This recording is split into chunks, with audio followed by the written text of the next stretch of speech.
It's truly astonishing. The Shulchan Aruch, the most important work of halacha, doesn't codify the mitzvah of ahavas Yisrael and many of its related laws, including rechilus, lashon, hara, nekamah, and others. In this class, we'll examine some early printings and manuscripts to explore what indeed is behind this curious omission.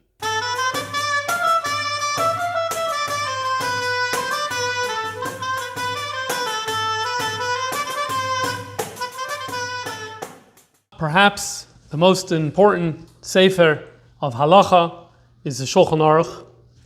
And one of the most important commentators to the Shulchan Aruch, his name was Reb Avram Gombinger. And he lived in the 1600s and wrote the commentary known as the Magen Avram on the Chaim section of Shulchan Aruch. And here we're looking at a page of Simin Kuf Nun Vav in Chaim. And as usual, the Magen Avram has comments on the side of the siman, which on the screen in front of you is on the right-hand side of the page. It begins his comments to siman Kuf Nun Vav. However, what becomes unusual is that if you turn the page in the Shulchan Aruch, what you see is that the Magen Avram continues, and it's very long. Both columns on the next page are completely taken up by the Magen Avram's commentary. And then you continue on to the next page, which begins the siman Kuf Nun Zayin in Shulchan Aruch, and you see a very significant piece of the Magen Avram continuing over here. This must be the longest piece of the Magen Avram on the Shulchan Aruch, and usually he does not have such lengthy remarks. And so the question that we begin with today is that what happened here all of a sudden, that there's one long piece from the Magen Avram on Orach Chaim siman Kuf Nun Vav. In fact, when we look at the things that are being discussed over there, we notice that it's not like there's some rigorous shakal v'tarya and debate, and he's trying to bring rayas, and sometimes it happens in halacha that you need to write at length because you're disagreeing with somebody, and so you're writing at length. This is not what's happening. In fact, what's happening in this siman, in this piece, Sif Katan from the Magen Avram, is a list. It's a list, and I put up on the screen about half of the items on the list. There are many more items, but these are the more important ones for our discussion today. So we're going to run through some of these things. He mentions briefly how there is a halachic mandate to associate with chachamim and with holy people and with special people, so that we're able to learn from their behavior and from their manners. He includes here the din le'oiv as kol echad mi Yisrael codify, that a person has to have ahavas Yisrael, and he quotes the pasuk v'ahavta l'recha kamocha. He has the command here of ahavas hager, loving a convert. The prohibition, the negative, the loisaseh, of hating a Jew, including the pasuk, is included in this comment of the Magen Avram. Striking a Jew and cursing a Jew is prohibited. Haichacha, the mitzvah of reprimanding a fellow Jew when they do something wrong, is included over here. The Talmudic statement that a person who shames their fellow doesn't have a chelek in Olam Haba is part of this list. How it is improper to count Jews, to say 1, 2, 3, 4. He has that here. Then the concept of, for the purposes of peace, it's permitted to say a little less than the truth. Mutar l'shanais mipnei hashalom.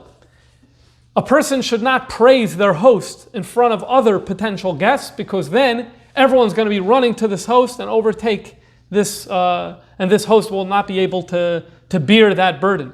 When you say a teaching, it should be b'shem oimrei. You should say it b'shem oimrei. Be very delicate and careful how you teach, how you interact with orphans and with widows. Rechilus, lashon, hara, moitzi shamra, loiselech rachil, those laws. Nekamah, retribution. Netira, holding a grudge in the heart, forbidden. And he goes on and on with all of these laws. Okay, so now our question becomes, why is he doing this? And the reason he's doing this is because the Magen Avram, as a commentary of the Shulchan Aruch, looks at the Shulchan Aruch and is very happy to serve as a commentator, but he realizes there's a gap in the Shulchan Aruch. And the gap in the Shulchan Aruch is that all of these laws that we just spoke about, they're not present in the Shulchan Aruch. And the Magen Avraham realizes that's a problem, and so he stuffs them all in, makes very, very brief mention of all of these, and again, another 20 or so different laws, which is why that Magen Avraham takes up so much real estate. So now, let's ask the question this way. We say to be a Shulchan Aruch Yid is to follow everything that's in the Shulchan Aruch. How could it be that the Shulchan Aruch does not have the din of v'ahavta l'recha kamocha? How could it be that the Shulchan Aruch does not have the din of nekamah? The Shulchan Aruch does not have the din of netira. Then the Shulchan Aruch does not have rechilus, lashon, hara, mighty shamra. None of these laws are not presented in the Shulchan Aruch. How does such a thing happen? Now the emes is that the question really doesn't begin with the Shulchan Aruch. We have to go back a few generations earlier to the Tur. Why is that? Because as follows. The Rosh had a son whose name was Rabbi Yaakov Bal HaTurim. He's very famous for the short commentary, for the short pirush in the Chumash that has gematria and things like that. He also wrote a more lengthy pirush on the Torah, pirush atur al Torah, but in his halachic work is the Arba Turim. And the Arba Turim is where he set out to, and we'll talk more about this later on, what exactly he set out to do, but to create comprehensive works of halacha, and he created the system of Orach Chaim, of Yeridea, of Even Ezer, and Choshe Mishpat. Working backwards, Choshe Mishpat, this is laws related to courts. Even Ezer, laws related to marriage and divorce. Yeridea, broadly Isser Veheter, we'll talk more about it later. And Orach Chaim is the daily schedule of a Jew, and as well as Yomim Tovim and Shabbosis and things of the sort. So he's the one who created this model. And the Rabbi Yosef Karo, the Mechaber of the Shulchan Aruch, the first thing that he did before he wrote the Shulchan Aruch is that he wrote a pirush called Beis Yosef. And Beis Yosef is a lengthy commentary on the Tur. Then later in life, the Mechaber Rabbi Yosef Karo said that he wants to make a kitzer of the Tur and his commentary of the Beis Yosef so that it will be easier for people to read. That's what the Shulchan Aruch is, where he made a kitzer of the Tur together with his commentary, the Beis Yosef. So obviously, it's going to follow what the Tur did. And in fact, we find that the Mechaber is very careful, generally speaking, to follow what the Tur is, because ultimately his work is in sync with the work of Rabbeinu Yaakov, the Baal HaTurim. And here's a few interesting examples of the length you'll see to which Rabbi Yosef Karo was careful to be in sync with the Tur. In Orach Chaim Simin Kuf Lamed Gimel, in the Tur, which is on the right-hand side of the screen, there is a lengthy discussion here about the nusach of Aleinu L'Shabeach and other mizmoirim that we say toward the end of davening. The Mechaber did not get into, in Shulchan Aruch, in Yonim of nusach at all. And in fact, when he looked at Simin Kuf Lamed Gimel, he realized there was nothing really here for him to produce in his Shulchan Aruch. He had nothing that was relevant for him to make a kitzer of. And as a result of this, we find that in Siman Kuf Lamed Gimel, there's literally one line. What's the one line? That on Shabbos and Yom Tov, even those people who say Baruch Hu at the end of Shachris, for those who missed it earlier, on Shabbos and Yom Tov, this is not done. That line is not even in the Tur. It's a line from his Beis Yosef. And it looks like what happened here was, he realized he needs to put something here. Because if he doesn't have anything here, he's not going to have Siman Kuf Lamed Gimel. If he's not going to have Siman Kuf Lamed Gimel, then the numbering is going to get messed up. So he figured, I'll just put something here. And this preserved the numbering for later on. We see another example of this in Siman Reish Pei Aleph, where you see on the right-hand side, the Tur is having a discussion over here about the Zmiris that we say, that extra additional tefillas that we say on Shabbos. Again, the getting into the nusach was not something that's part of the mandate of the Shulchan Aruch. It's not part of the mandate of the Kitzer, and so therefore the Shulchan Aruch doesn't include it. What did he include? 2 lines. That when you say nishmas and you have the words there, l'chol avadchan, anachnu maidim, so don't bow. That we don't bow, and that's the only words Rabbi Yosef Karo included in the Shulchan Aruch over there. Again, if I recall correctly, this is not even mentioned in the Tur. It's only mentioned, the Beis Yosef brings it. The Beis Yosef brings on the Tur riboy commentators. That's Bechlal, the Beis Yosef Mahalach is.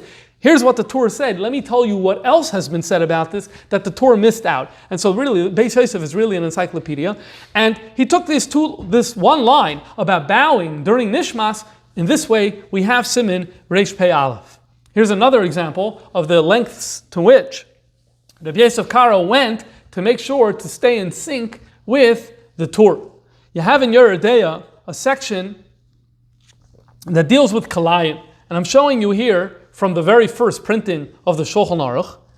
And you'll notice that on the right-hand side top is Siman Reish Sadik Vav, and that's dealing with Kilei HaKerem. And that's kalayim that involves a vineyard. And then to the left of that, you have Kilei Zroim, and that's kalayim when it's not involving a vineyard, other types of plants. And both the first siman is Reish Sadik Vav, as well as the second siman is Reish Sadik Vav. The next siman is Reish Sadik Zayin, and that's the kalayim of a behemoth. If you look at the Tur, you'll see that the Tur has Kilei HaKerem, he has kalayim of a behemoth, but he does not have the dinim of Kilei Zroim. And so the Mechaber felt that that's the problem, and he needs to add it, but he didn't want to mess up the system of numbering. And so what he did is, he added a second siman, Reish Sadik Vav. You have Reish Sadik Vav the first, which is what the Tur had. That's only dealing with kalayim of a vineyard. And you have Reish Sadik Vav the second, which is the Kilei Zroim. I saw that in later prints of the Shulchan Aruch, instead of it being two Reish Sadik Vavs, they changed it to Reish Sadik Zayin A and Reish Sadik Zayin B. I'm not sure why they made that change, but it doesn't matter. The point here is that we see that the Mechaber wanted to remain in sync with Rabbeinu Yaakov Baal HaTurim. This, in fact, is one of only two additional simanim that the Mechaber added to the Shulchan Aruch. This one over here, the Kilei Zroim, which is in Yodedei Reish Sadik Vav, as well as the very last siman in Shulchan Aruch. And that actually makes sense, because it's all the way at the end. So you could add another number, and it's not going to mess anything up, because there's nothing that follows. The Torah's last siman is Taf, Chaf, Vav, and that is dealing with Lo Yisamer Al Dam Re'acha, that you need to intervene and help someone who is in danger. The Mechaber added an additional siman, the mitzvah of removing danger to life, including the mitzvah of Ma'akeh, which the Torah did not include in his work. And the Mechaber felt that this was important, and he added this at the end of the Shulchan Aruch, Siman Tov Chav Zayin. As far as I can tell, these are the only two simanim that the Mechaber added. And going with the points that I said before about those two very short simanim with one little detail that was put in there, you're able to see that basically he wanted to stay very close to what the Torah was doing. And so therefore, if in the Torah you have a major omission, it is very likely that the Mechaber is just going to stick with that. Not absolutely. I showed you two ways where he figured out how to add something, but ultimately those are just two. And it would seem that the default was, I'm just going to follow what the Mechaber did in terms of simanim.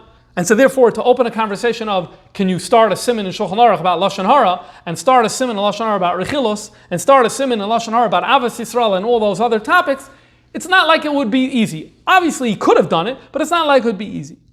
And indeed, when we turn to the Tur, these simanim, the siman kuf, the area of kuf nun vav, where the Magen Avram leaves his huge comment, we see that in our Tur today, it says Hilchos Deis.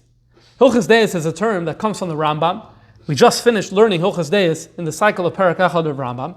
And this is where there is the classic English translation is the laws of temperaments, right? But the halachas of ahavas Yisrael, where are they? There. Nekamah, netira.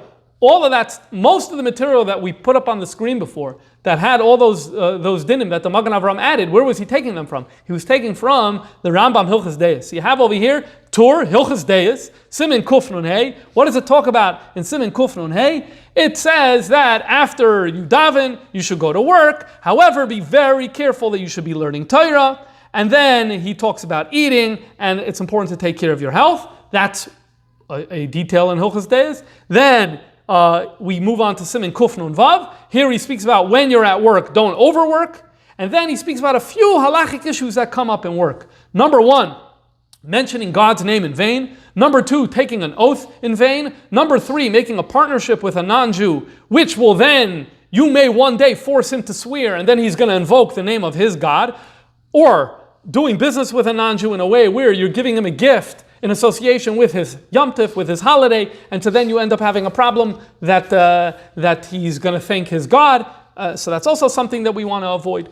In other words, these are the concerns that you have over here in the Hilchos Deis and Siman Kuf Nun Vav. Kuf Nun Zayin is a very brief detail about when to eat, And then we move on and we start talking, we move on in Shulchan Aruch. The Torah moves on to talk about Hilchas Brachas and how to make brachas and how to run a meal and Netilas Yadayim and all those wonderful things. And so you end up with this result where you have a Hilchas Deis in the Torah that is, if I may say, it's emaciated, at least relative to what the Rambam had, it's very much emaciated. Very few details over here. Most of them revolving around Inyanim in Yerushalayim. Not so much Bein Adam Lachaveiroi is the way I would phrase it. These three samanim, very little Bein Adam Lachaveiroi here. It's mostly Bein Adam La'amakayim, and this is the Hilchas Deis. Now the truth is, we shouldn't get carried away with the fact that it's Hilchas Deis in the Torah. Why? Because it doesn't seem that this name Hilchas Deis came from the Torah. I checked many manuscripts of the Torah and the early prints of the Torah, and none of them present this word there, Hilchas Deis. So it really is jarring when you see Hilchas Deis and this is what you have. It becomes very jarring. It turns out that Lav Dafka, the Torah, even wrote those words, Hilchas Deis, Benegea, these things, and I'm pretty confident that he didn't. I think he didn't, based on the evidence, and so therefore it's not Hilchas Deis. But the reality is now we have clarity about what happened here. The Mechaber didn't include these dinim because the Torah didn't include these dinim, and now our question, therefore, really turns to the Torah. Our question is to the Torah. How is it that the Torah didn't include these dinim? Of course, this still remains a shtickle shaila on the Shulchan Aruch. Because at the end of the day, if this is really, really important, if Amar Rabbi Kiva Zek Klal Gadol B'Torah, you're going to tell me you can't figure out a way? I'm sure you can figure out a way. So there still remains epis shaila on Rabbi Yosef Karo on the Mechaber of the Shulchan Aruch. But the main question really goes, as we explained before, the main question really goes to Rabbi Yaakov Balatura, especially when you look at his matzeva.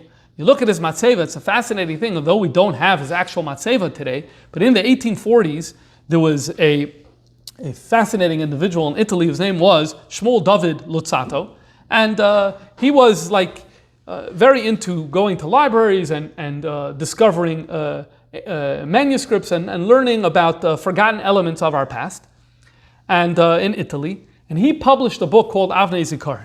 And basically, he had in his possession, and I don't know if this still exists today, a manuscript that was about 500 or so years old that documented some 76 matzevas that were in the Jewish cemetery of Toledo in the times of the Rishonim, and he published this, and he published a nusach.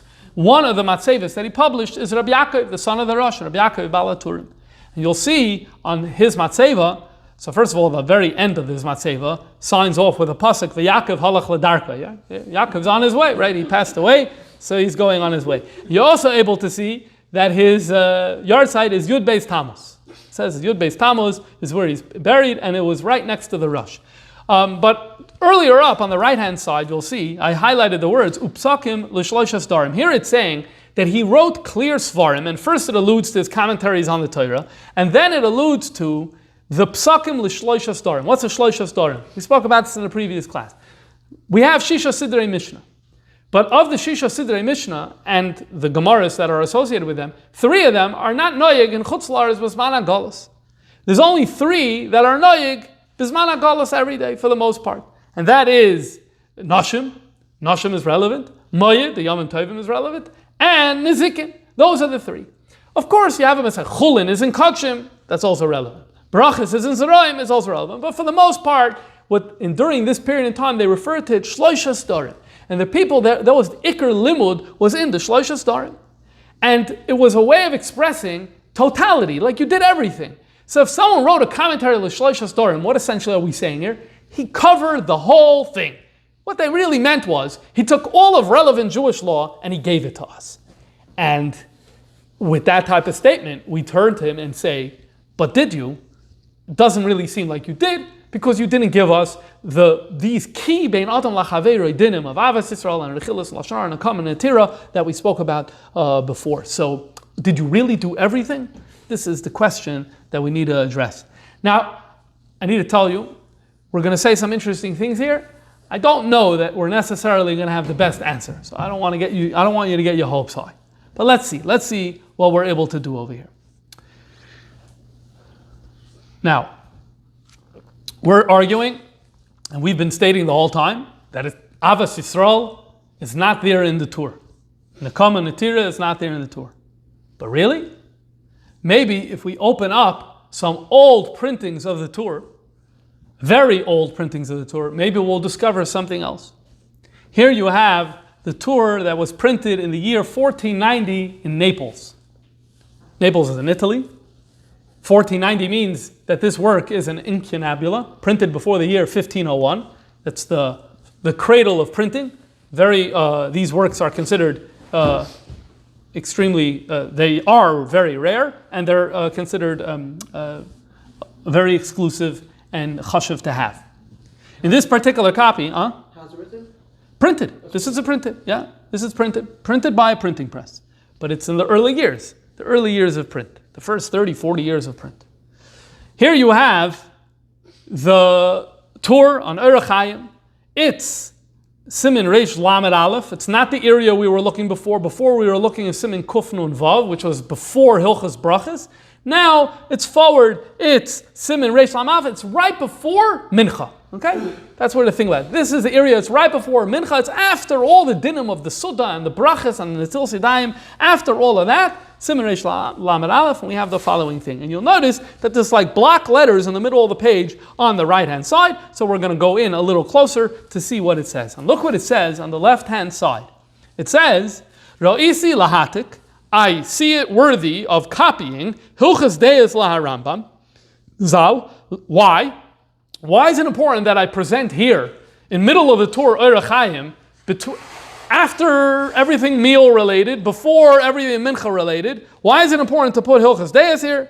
Lefi shein dvarim hamayashrim, because these are laws that straighten out the derech Orach HaChaim, the way, the path of life. In other words, we're in the middle of Orach Chaim. That's the name the Torah gave. That's what this work is all about. That's Orach Chaim. So you want to know what really straightens out the Orach Chaim is Hilchas Deis, and so therefore we have Hilchas Deis. And guess what?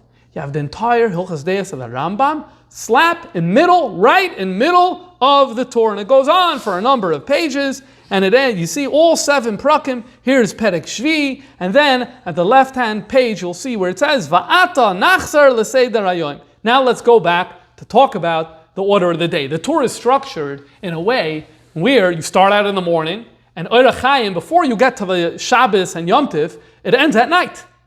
And so it's a Seder Hayoim. But he just took a major tangent. If you're reading this book, this is the way you understand it. You just took a major tangent to go into Hilchas Deis. And so now it says, Va'ata Nachzar L'Seder Hayoim. Wow. So the tour in Naples in 1490 has the entire Hilchas Deis, which includes all of those dinim that we were talking about. Is that the only print that has it? No. There's another print. This one 15 years earlier, in the year 1475, from Piove di Sacco. This is right next to Venice, also in Italy. And here, this may in fact be the very first printing of the Torah. 1475 is an early print date. And here, same thing.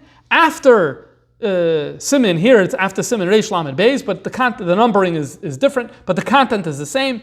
There's a paragraph over here, Siman Reish Lamed Beis in the Torah over here is talking about B'chol Derchecha Da'ehu very briefly. And before getting into Tfilas Mincha, we have Hilchas Deis of the Rambam. You could see Perek Rishon, Perek Sheni, Perek Shlishi. You zoom in, you have that note, Ra'isi Lahatik Hilchos Deis Laharambam Zal, Lefi Shein Dvarim Hamiyash Vim. The other one said Hamiyashrim, that makes straight, which makes more sense. This is Hamiyashvim, which settles the Derech Orach Chaim. This may be a typo, maybe it's not a typo, I think it's a typo. Either way, we get the point. We understand what it's saying, and we have the very same thing. All of the 7 prakim of Hilchas Deis presented in this edition of the Torah as well. And then you come to the end. The end is on the top right. The words Zeh im Zeh are the final words of the Rambam Hilchas Deis, and then it says over here Va'ata Echsa L'Seder Hayoim, and now we're going to start talking about Seder Hayoim, which is Tfilas HaMincha. And so, a few years ago, there was an edition of the Torah that was put out by Machan Yerushalayim, a very important publishing firm in Eretz Yisrael that puts out many different important svarim. And on the Torah, they write the following footnotes. They write, in most of the early prints, And in most of the Kisvei Yad, right here, in this area, in Reish Lamed, in the area of Reish Lamed Beis, we'll just call it right before Tfilas Mincha, you have the entire Hilchos Deis of the Rambam. Then they write, however, in the prints of Sansino, Leiria, and Constantinople, they were taken out.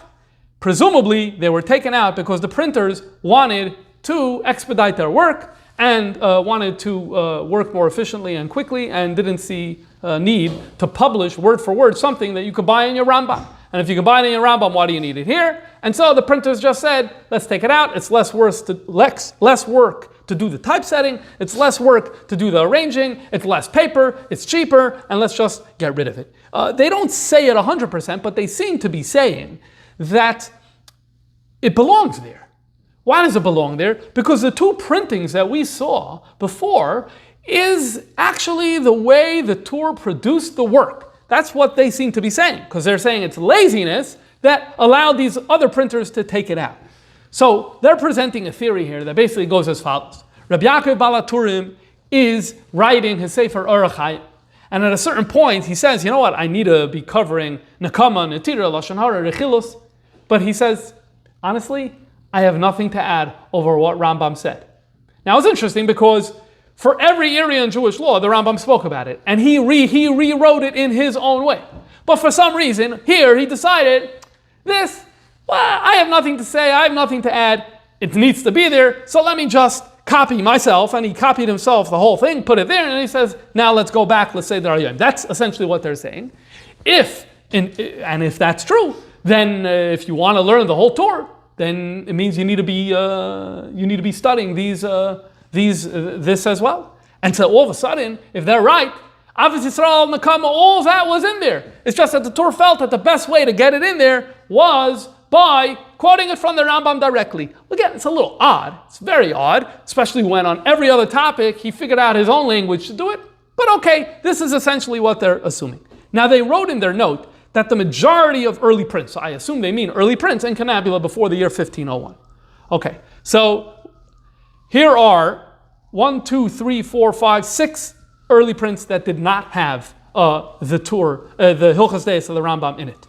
So Hijar, Spain, 1485, Sansino, Italy, 1490, Constantinople in the Ottoman Empire, 1494, Leiria in Portugal, 1495, an unknown location in Italy, 1497, and Brescia in Italy in 1500. All these editions do not have Hilchos Deis Laharambam printed in the Aruch. So I don't think it's fair to say that the majority of prints have it. 2 prints have it. I can't say I looked at everything. 2 prints have it. At least 6 do not have it. And so really, if you want to make an argument based on the prints, you have to temper the argument and say a minority of prints have it, not a majority. But they also mentioned the manuscripts. So let's actually go back to the world of the manuscripts and let's see what was going on in the manuscripts. So here we have a manuscript of the Torah. It's the very first page. On the right-hand side, Yehuda ben Tema Omer. You see the word Yehuda ben Tema. Yehuda is in an initial word panel. It's a beautiful manuscript today in Leipzig University. And the dating of these manuscripts are obviously always difficult. You're dealing either with the 1300s or the 1400s, but no one really knows exactly. On the left-hand side, you have the end of Orach Chaim. The end of Orach Chaim is the dinim of Purim.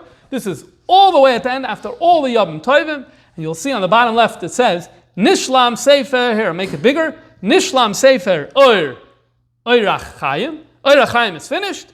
And then you have 2 lines, and it says, Hilchos Deis Leha Rambam Zal. And then it goes into Hilchos Deis of the Rambam. So yes, we actually have it in a manuscript in Hilchos Deis in the Torah. However, the location is different. It's going to be, I think, somewhat important later. It's presented all the way at the end of Orach Chaim without any introductory note, and I saw V'ra'isi Lahatik, etc. Here is another manuscript, this one from the late 1400s, today in the British Library. Here it's the end of Choshen Mishpat, which means the very end of the Torah, or the 4th volume of the Torah. And here you do have an introductory line, V'ra'isi Lahatik, Hilchos Deis Laharam Bam Mazel, Shehem Hameyashrim Orach Chaim, because this paves the proper way, and then we get Hilchos Deis La Rambam. So one manuscript had it at the end of Orach Chaim, another one had it at the end of Choshen Mishpat. Here's the last one that we'll look at today, is from Hamburg State and University Library. And here, it's taka in that place that the printed books have it. It's after sin, the area right before Tfilas HaMincha, where you have it saying, Ro'isi lahatik Hilchos Deis laharam bam mazel, shehem dvarim hamesharim oy rach chaim. Okay, so this is basically the same language. On the left-hand side, there's unknown who wrote that, but in Latin, it says that this is Maimonides in Latin alphabet. And then it goes on to say, Deis harbe yesh l'chol echad ve'echad, which is the Rambam's Hilchos Deis, right in the same place where we have it in the prints. The majority of the manuscripts that are available, the problem is not everything's available. The majority of the manuscripts that are available have it. Many of them have it here, but I showed you, some have it at the end of Choshen Mishpat, some have it in Orach Chaim, and some don't have it at all. So essentially, therefore, what that means is we have the following two options. There are two possible theories as to what happened here. Option number one is what I said before.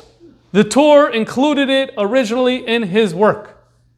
Why? Again, we have a little bit of a problem why the Tur would have done something like that, but this is what he did. Later copyists got lazy. First, some manuscripts, they left it out, and then later the printers also left it. Many of the printers left it out, and so it was forgotten to all of history. And option number two is just the opposite. Option number two is that the Tur actually didn't include it. And there are many things the Tur didn't include. For example, we know that he didn't include the Makeh. We know that he doesn't have the din of a roidif in the Tur. There are numerous things that are pointed out that the Tur doesn't have. And so, it's not upgefrek to say that the Tur didn't include these dinim. But the same way it bothers us today, hayatachin, it bothered people then, hayatachin. And so, someone came along and said, why don't we add it in? If the Tur didn't give it to us, if you're having that sefer at home for it to be a davar shalem, you need to have ahavas Yisrael, you need to have Hilchos Deis, so how about let's add it in? And so it became customary amongst the scribes to include it. Some included it in one place, other people included it in another place. It had to do where you had space or where you had time or however you wanted to do it. That didn't really matter. And these are essentially, and then at a certain point, someone said, what's the point? Why are we doing this? Now, before we continue, I need to say as follows. The MS is that there's another area where you have the exact same discussion. And Sashkacha Pratis, because it's the Rambam and the Perek Echad that we're learning today, tomorrow, is this topic. The third and fourth chapters of the Rambam Hilchos Talmud Torah. The Tur, in Yoredeya, has the dinim of Talmud Torah. It's Siman Reish Mem Vav. That's where he has the dinim of Talmud Torah. It's not as long as the Rambam's Talmud Torah at all. It's much shorter. If you open up your Tur, you will find that after Siman Reish Mem Vav, I think it's after Reish Mem Vav, it says, Perek Daled Laharambam Hilchos Talmud Torah. And then it produces Perek Daled. And then after, it says Perek Gimel Laharambam Hilchos Talmud Torah, which the Perek Echad was today, and that's presented after. And that is the way the Tur is printed, and the Beis Yosef, when he writes his commentary, it's written both on the Tur's own section and these two chapters of the Rambam. All of the early prints have, I shouldn't say all, majority of the early prints, early and late, have these two sections of the Rambam, of Talmud Torah, as well as the manuscripts as well. And so therefore, really, you could say that it's the same question, it's the same two options. The Tur did it this way, maybe he did, he added these two chapters, Hilchos Talmud Torah.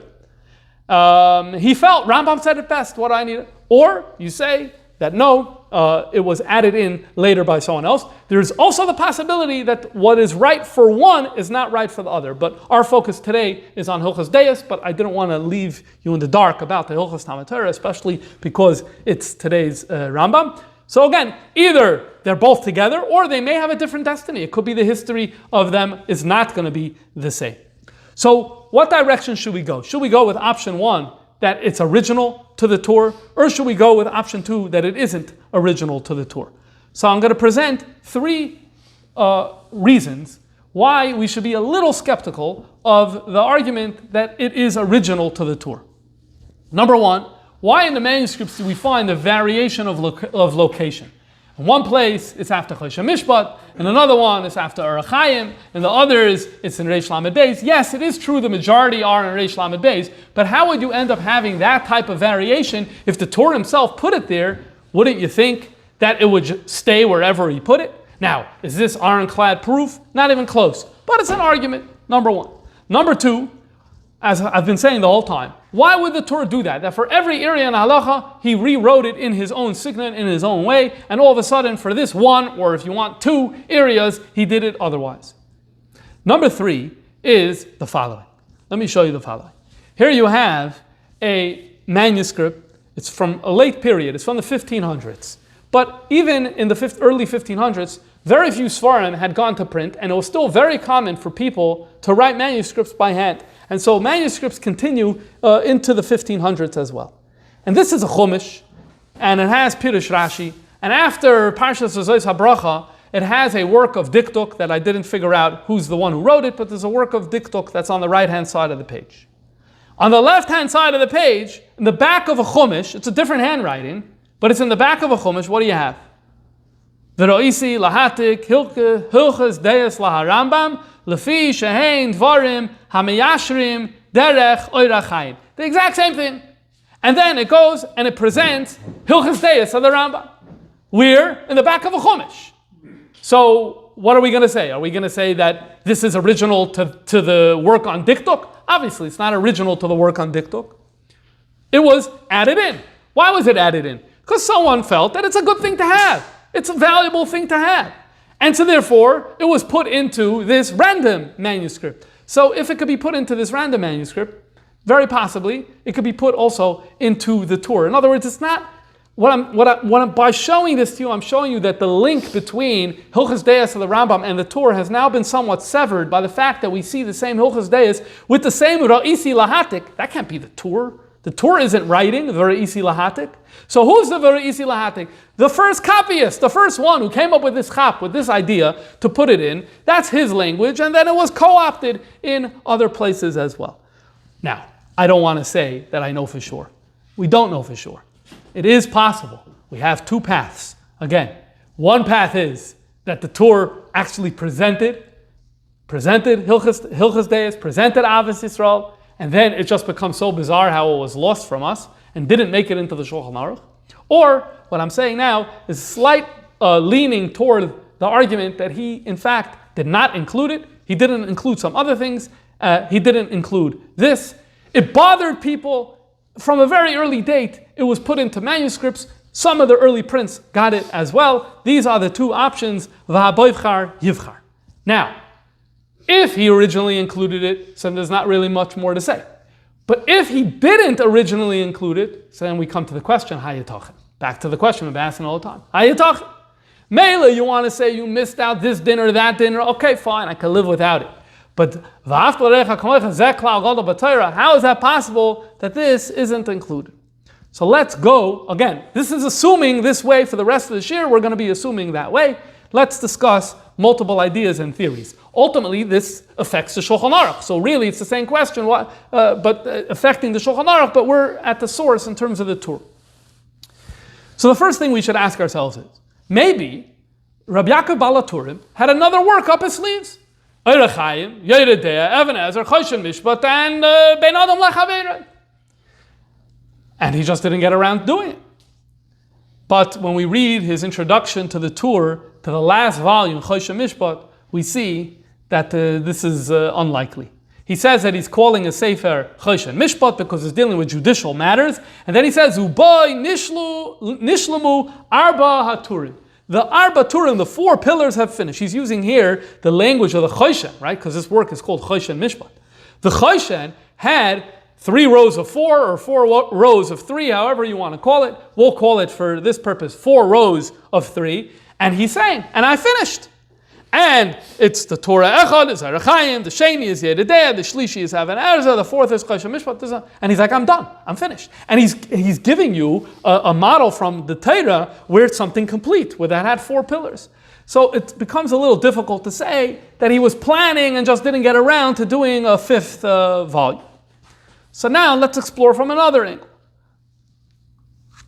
And that is, we know that there are many halachic works that were written during this period. And just to mention a few, the Zerua, the Sefer Ha'agur, and many others in the period of the Rishonim wrote different Svarim, Isser V'Heter, Teiras Habayis. There's many different such works. Most of them, all of them are not comprehensive. They focus on specific areas, and they just deal with that. No one comes to the Rashba and Teiras Habayis and says, Hayatachin, you didn't include. He's like, Teiras Habayis, it's only about a certain specific areas in Jewish law. So, what about the Tur? It is true the Tur wrote about a lot, and I did show you that on his Matzeva he said that he covered Kol HaTorah Kula. They said he covered Shloisha Sdorim, which is code word for saying he did everything. But did he really think of himself as doing everything? So if you read his introduction to Orach Chaim, it's actually really interesting. He writes over here, I had a dream to write the dinim of davening and brachas. That's it.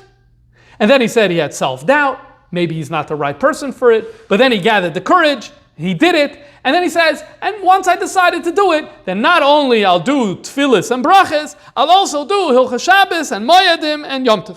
Why? Because they happen frequent. So all of a sudden you realize, Orach Chaim was a very narrow project. Brachas and tefillas. Then he decided also Yom Tov. Okay, that's Orach Chaim.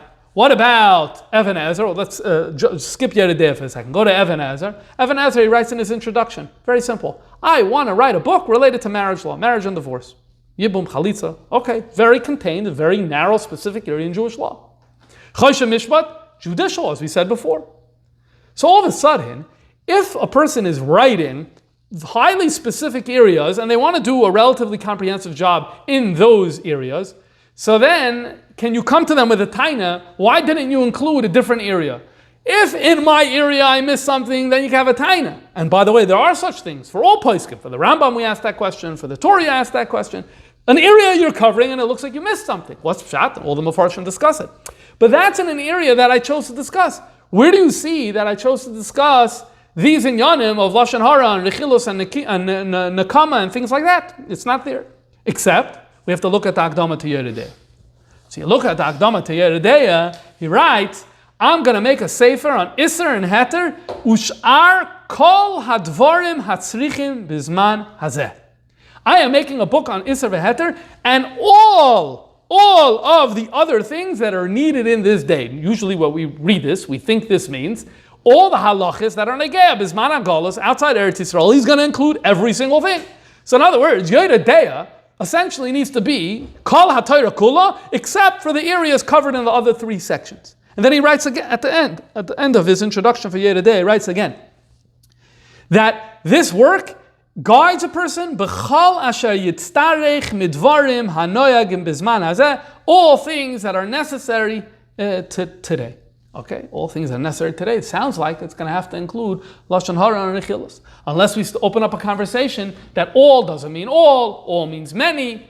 Okay, but it's not so glad. Anyway, we don't really have a very good answer yet to this question. So what is going on over here? Not many Rabbanim have addressed this question. You can count them on one hand, at least that I was able to find. There's a Belzer Rav who wrote a sefer of tshuvas called Sheva Takahasi. And in this tshuva, he proposes an answer. Let's see what you think. He writes as follows: I saw people asking the question, why is there no lashon hara, which is a very serious aveira? Why is there no, it's mentioned in passing, but the laws of lashon hara are not presented in the Torah and the Shulchan Aruch. It's only brought by the Rambam and by the Magen Avram. He says, I'll tell you what the answer is. The answer is, like the Rambam's famous question and answer about Rabbi Yehuda Anasi and the Mishnayos. There is no Mishnayos, Masechta Mishnayos on tzitzis, tefillin, and mezuzah. And the Rambam in Maseches Menachos in his commentary to the Mishnah asks why. And the Rambam provides an answer. He says, because the laws were so well known and everyone was observing, so there was nothing controversial, nothing unknown, nothing unpracticed. So Rabbi Yodanasi said, why should I write it? There's no reason. Remember, he was forced to write the Mishnah. So in an area where he didn't feel that there was a need, he didn't do it. Later, when a need developed later, so then it was done later. This is the Rambam's solution to this problem. Says Rabbi Groth, maybe we could say the same thing about ahavas Yisrael, lashon hara, rechilus, nekamah, netira, and all these things that the Magen Avraham listed. That in the times of the tour, everyone knew it. It was dvarim pshutim, and not only everyone knew it, it was dvarim pshutim. Everyone was nizer in it and careful about it. That he doesn't say, but if he wants to use the Rambam, so then he has to say that too. And so therefore, this is why it's not included. Okay, this is shver. Why is this shver? Because we know that it's hard to believe that Yidden were actually tzaddikim when it came to this area of life at the time. And we're going to say that by the Magen Avram's time, yes, there is a concept of Yiddish Hadoros, but by the Magen Avram in the 1600s, all of a sudden they all became big Bali lashon hara, and 200 years ago they weren't. It's very hard to say this. It's very difficult to answer. Understand the motive. It just goes to show how shver this is. But it's a difficult answer. On the other hand, maybe we could reform it. We'll come back to it in a second. Okay, so another possible solution. And here I'm going to present an episode, a story, something on Ma'aseh Shahaya. It's a huge topic. We're just going to scratch the surface of it. And then I'll present how this it can be used to explain this. I should preface this by saying, emes lamdin, what an emes lamdin would do is create a list of all the things the Torah missed out, and then try to find what the conceptual common denominator is between them, and then that would kind of be a Lamdan style answer to that question. But you need to be a very big Talmid Chacham to be able to do that. Another way of dealing with this is to kind of look at circumstances of the time, and maybe circumstances of the time could help explain it. Each one of these have their shortcoming, but this one's a little easier. So because it's easier, let's try to work with this. In the year 1305, which is a few decades before the Tur wrote his Sefer, in Spain, there was a very big controversy. And the controversy was actually an international controversy because it related to Jews in Provence and southern France as well. Many Yidden were learning then Greek philosophy. Greek philosophy was the most cutting edge type of thing. If you wanted to be modern and woke in the 14th century, that meant your hero needed to be Aristotle, and you needed to study him and care about him and think about him, and he had to guide the way you were thinking. And very old-fashioned today, but very cutting edge then. The problem with that is that Aristotle has certain shittas that aren't compatible with the Torah. So for example, miracles aren't able to happen. So all of a sudden it forces people to then start denying miracles or interpret the miracles or minimize the miracles or say that they were metaphors or things like that. And we know from the writings of the time that there were some Yidden who were doing that. The other thing is, the way his conception of what a God is, the whole concept of mitzvahs and nevuah and Torah min hashamayim also doesn't work. And so you end up having some Jews who are struggling with this. And we have evidence of the time of some Yidden who are saying mitzvahs aren't so important. And they aren't observing mitzvahs and ma'aseh v'poel because of this. In other words, very often we talk about the Christian challenge, the religious challenge. There was another challenge, more of a secular one, which was the Greek challenge. In fact, in the book, the Kuzari, when the opening of the book presents the king as looking for the truth in 4 places, not in 3. Jews, Christians, Muslims, but also the philosopher. The philosopher just makes an easy early exit in the beginning, if I recall correctly. But it was there. It was a challenge. It was a real thing. And as a result, in the year 1305, the Rashba, the great Rav in Catalonia, put out a cherem, signed by many of the other Rabbanim at the time, that it is forbidden to learn Greek philosophy. Let's read the text of the first verse. The cherem came out multiple times. Here's the first version of it. They're printed. These are printed in his volume of Tshuvas. They're printed. V'gazarnu v'kabanu aleinu v'al zarenu. We accepted upon ourselves and on our children and on the converts who are going to convert. V'alal nilvim aleinu. Maybe it's not converts. Maybe it's immigrants who are going to move here. B'koyrach hacherem. No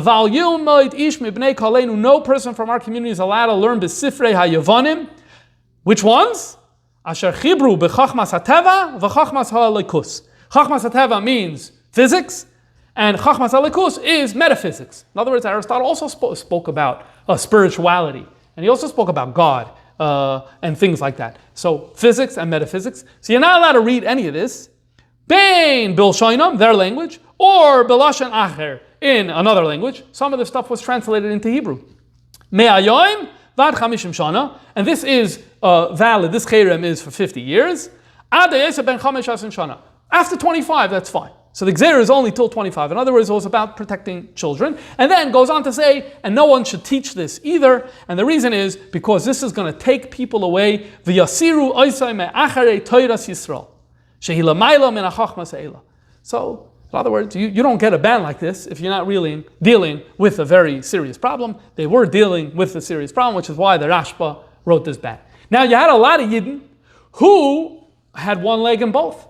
They were devout, taryag mitzvahs 100%. They were not looking to take an easy time out. They weren't looking to assimilate. On the other hand, they appreciated Greek culture. You always have that. And so those who had a leg in both worlds, they're like very upset at the Rashba. You could understand it. This was a whole a controversy in the beginning of the 14th century that happened at that time. Now, the ban was not on all of Aristotle's writing. Aristotle wrote ethics. And Aristotle's ethics are midas. Here's a translation into Hebrew of Aristotle's midos. Aristotle's midos discuss topics and language that's very similar to Rambam's Hilchos Deis.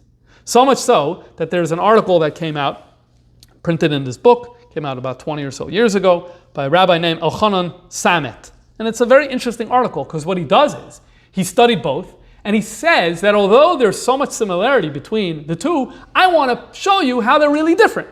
Okay, and he does. And he shows you that Aristotle is trying to say this, and the Rambam is saying that. But the very fact that this article is being written is just conveys what the similarities are. In fact, Hilchos Deis of the Rambam begins that there's the extreme on the right, there's the extreme on the left, and then there's the derech hayeshara and the derech beininis.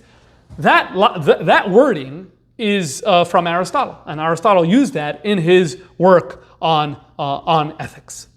And this was not part of the ban. It was only physics and metaphysics. The assumption was that this wasn't dangerous, this wasn't problematic. So I don't want to imply that this was at all controversial or part. It could have been controversial, but I don't want to imply that it was part of the ban. It wasn't part of the ban. Okay, with this background and with this story, move up a few decades, the Torah is writing his magnum opus, his work of halacha. I think there are three possibilities of how the story in the beginning of the 14th century may perhaps lead us to explain why the Torah didn't include these dinim in his work. Again, assuming that he didn't. Assuming that he didn't just plop the Rambam in there. Okay. So number one. Before the Shevet HaKahasi said, it's like everyone knows it and everyone's keeping it. Fine-tune the argument a little. In a society that very much respects Aristotle, and that is what the woke means, is to be involved with that, everyone knows it's important.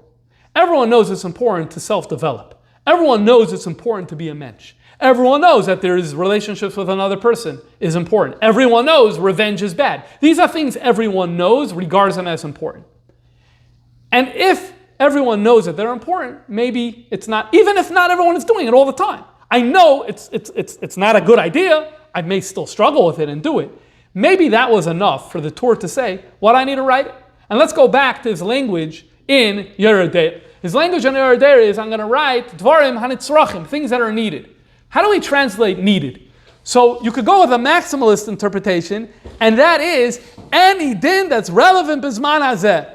Okay, but then ahavas Yisrael is nekamah bisman hazeh, rechilus is nekamah bisman hazeh. But you could also go anything that's needed, because it isn't. Many people aren't doing this right or well, and some even think that this isn't such an important area in life, as we know. Oh, davening, is it really that important? Brachas, is it really that important? Shabbos, is it really that important? And so that's what nitzrachim is, and if that's what nitzrachim is, so then maybe that's a reason why it wasn't necessary for him to include this in his work. That would be explanation number one. Explanation number two in a society that has Aristotle's ethics and Rambam's Hilchos Deis, maybe there's a feeling as that's a standalone topic. In other words, from a pure Torah perspective, Shatnez and Ahavas Yisrael is all the same thing. They're presented in the Torah side by side, and there isn't any kind of division. They belong in one book. And in the Gemara, they belong in one book. It's all one thing. Torah, it's one thing from Hashem's command. But in the 14th century, and you could ask the question today, but it's not negate today. The question is then: are you living are they living in a reality where there's halacha and then there's ethics, and it's a separate thing? And if you're living in a reality where it's viewed as separate, so then maybe it doesn't belong in the work. That's a second possibility that maybe this story teaches us. A third, this is a little more daring to suggest this, and I don't know if we could suggest this. Maybe even there was a rabbinic impulse at the time to minimize this area of halacha, this area of Jewish life, because of the fact that the people who were misbehaving, embraced this area. In other words, the Aristotelians, by definition, they were embracing teva, physics and metaphysics and all that, and also Chachmas HaMusar, Aristotle's Musar. Let me give you an example of this. It is well known that in many circles there was a very weak emphasis on learning diktuk and learning Tanakh. And it has been said, well, I never looked into this too much, but it has been said that part of it had to do with it was a reaction to Haskalah. As much as the Maskilim started in the 19th century, making a very strong emphasis on learning these things, as important as they are, so it kind of becomes a dividing line. That's them and this is us. So if you're living in a society where the people who are misbehaving are making a very big deal out of ethics, which they obviously would have been doing because this was Aristotelian, then maybe there's a little bit of an impulse to say, something, let's focus on what's really important here, the areas that people are struggling with. This is their area, that's their domain. More or less, we're okay, we have this down. I don't need to focus on this in my particular book. And by the way, the Rambam wrote it, so if you want, you can just use the Rambam or whatever. So these are three possibilities as to why Rabbi Yaakov Baal HaTurim in the 14th century may have said it is not necessary. Of course, you could come back to the possibility of where he said it is necessary and that he did do it, and then just you end up with this odd result where, in this theory, he decided not to do any of his own writing, but to include the Rambam. Ich weiß nicht. I don't know. By the way, in terms of Talmud Torah, the 2 chapters of the Rambam that he adds, they're not crucial. In other words, you could imagine a work of Shulchan Aruch of Torah without it. Look, if you learn the Parak Echad Rambam today and tomorrow, you could very well imagine a code of Jewish law not having these. So therefore, the question really isn't so strong over there. The question is much stronger when we come to our topic. Either way, let's start wrapping things up. Either way, the time you come later in history, there's a Rav whose name was Reb Aryeh Leib Epstein, and he wrote a sefer of halacha called Sefer Halacha Achrona V'Kuntris Harayis. In this sefer, he says, in his Akdama, he is going to base himself on the Rambam, not on the Torah and Shulchan Aruch. And he writes that he's not so happy with the Torah and Shulchan Aruch and lists 5 or so reasons. And one of them he writes is that he's upset. That he writes, Roiva Oilam, most Jews, Nechseru me hadeyos hahagunos, are lacking in the proper deyos.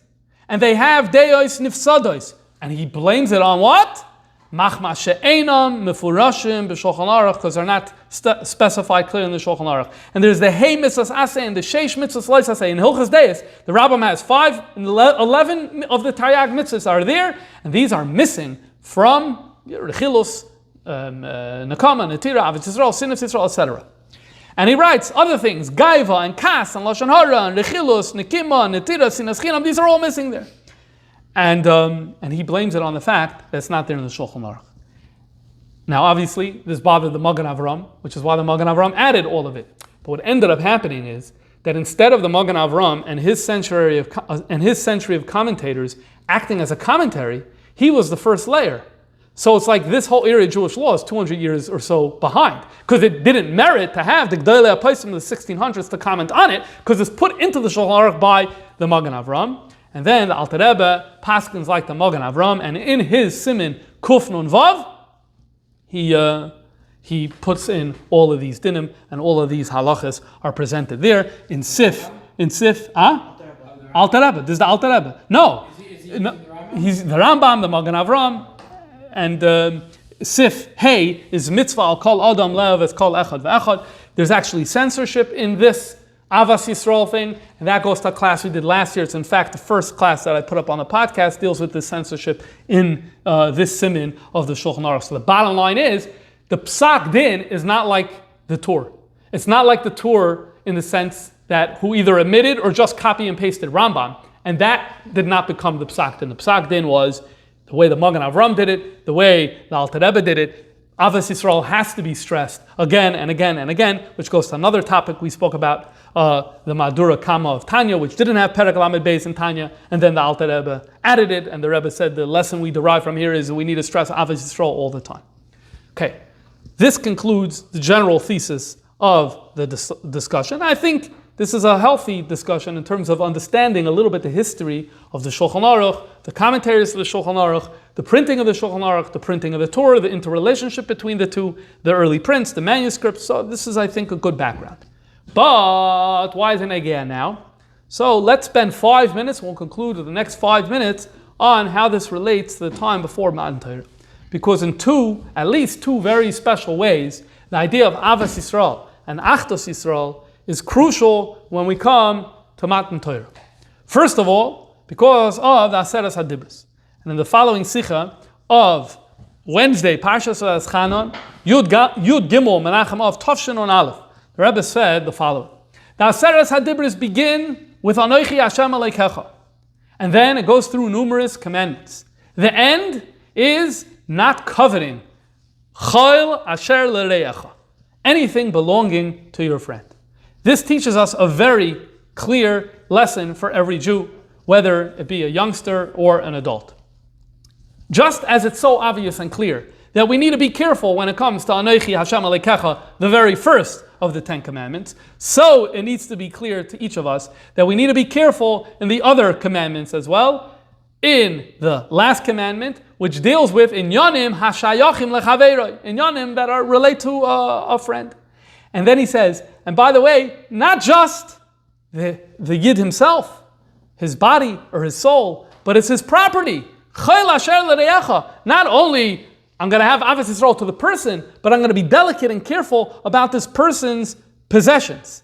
So I'm not talking about his neshama. I'm not even talking about his guf. I'm talking about his property. And within his property, it's kol asher l'reacha. Anything, even something that's only shava pruta, it's worth a very minimal amount. But that's kol, anything that relates to a maichaber. And nonetheless, I'm going to be careful about that because it's 10 linked back to 1. Anochi infuses all 10 of the commandments. In other words, the message here, and the truth is has roots in the Medrash that talks about the fact that the luchos is 5 and 5 ben adon lamakom, 5 ben adon lachaveiroi. The Medrash even goes so far as to explain how they correspond with each other. So, for example, Anochi Hashem Aleikecha corresponds to loisirtzach. How? Because loisirtzach is you violated the tzelem elikim in that person. So that's a violation against the Eibishter. Anochi Hashem Aleikecha asher tzisichem eretz Yisrael. So we see by Chazal there was an emphasis of trying to show how the Aseres HaDibros teach us that we need to have both. You can't just be ben al lachaveir. No, it needs to start with Anochi Hashem Aleikecha. Everything begins with God. Everything begins with the Torah. Everything begins with the commandment. Everything begins with Matan Torah. But on the other hand, if it doesn't spill over into the zone of ben al lachaveir, even in this way of the possessions, and not just the possessions, but even a small possession, that's teignis. That's not okay. So that's the first reason why this discussion, the absence of the Avas Yisrael on the Shulchan Aruch, which calls our attention, which catches our attention, and gives us a moment for us to think about that. That's number 1. Number 2 is the Sikha of Shavuos, Chag HaShavuos, Tovshin Memvav. And here, the Rebbe started by quoting the Medrash that says, Vayichan Shom Yisrael neged har. Vayichan is in lashon yachid. Only when the Jews were unified and had Ava and Achdos was Matan Torah able to happen. This is what it says in the Medrash. Hashem needed the Jews to be unified, and then Avas Yisrael, and then Matan Torah. What's the connection? Is it like schar? Yay, I'm so happy, you're all ba'achdos, so therefore I'm going to give you Torah. What's the relationship between God giving us the Torah and Achdos Yisrael? The Rebbe quotes a Chazal that says, Kol ha'olam nitna lases shalom ba'olam. Kol ha'Torah nitna lases shalom ba'olam. The whole purpose of Torah is shalom. What does that mean, that the purpose of Torah is shalom? The reason we have Torah is because there are two worlds.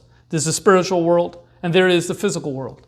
There is the neshama, and there is the hara. There is the godly soul, and there is the animal soul. The purpose for which we are placed here on earth is to bring peace between these two competing forces. And they are competing forces, but it is our job to sublimate the Gashmias. It is our job to bring context and to infuse Gashmias with meaning and purpose, otherwise known as adira b'tachtonim. What's that? That is shalom. Shalom is bringing these forces together. Shalom between the nefesh halikis and the nefesh habahamis. Shalom between the godly force that's sustaining everything and the object that it's sustaining. So if the entire purpose of Torah is shalom, so it makes so much sense that obviously the people who are going to be executing that need to be in a state of shalom. They need to be in harmony with each other, because that's what Torah is all about. Torah is about bringing this harmony to all the different elements of creation. That's one point that the Rebbe said in the Sikha. And so therefore, we move to today, and the Rebbe said as follows. And so therefore, today on Chag HaShavuos, we have the idea of Niskarim V'Nasim, and that is that the memory of the past Yom Tov also means that we're able to tap into the actual energy of the Yom Tov, which means that we could be in an oifen of Ki'ish Echad B'Leiv Echad in order to receive the Torah anew.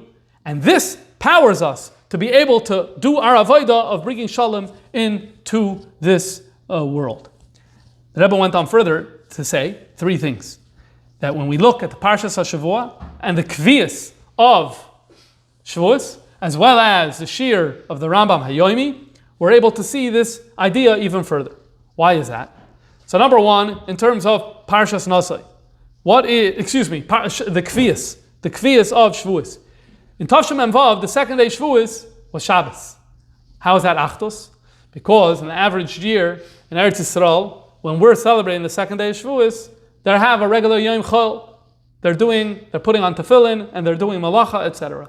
In a Kviyas, when the second day of Shavuos is Shabbos, then all Jews are celebrating somewhat similar, refraining from malacha, etc., etc. And that alone is an element of added achdus that we have this year, which is also true for this year, Tavshin Pei Gimel. Then the Parsha is Nosai. This week's Parsha is Nosai. What's Parshas Nosai? Nosai means to count. We're counting Bnei Levi.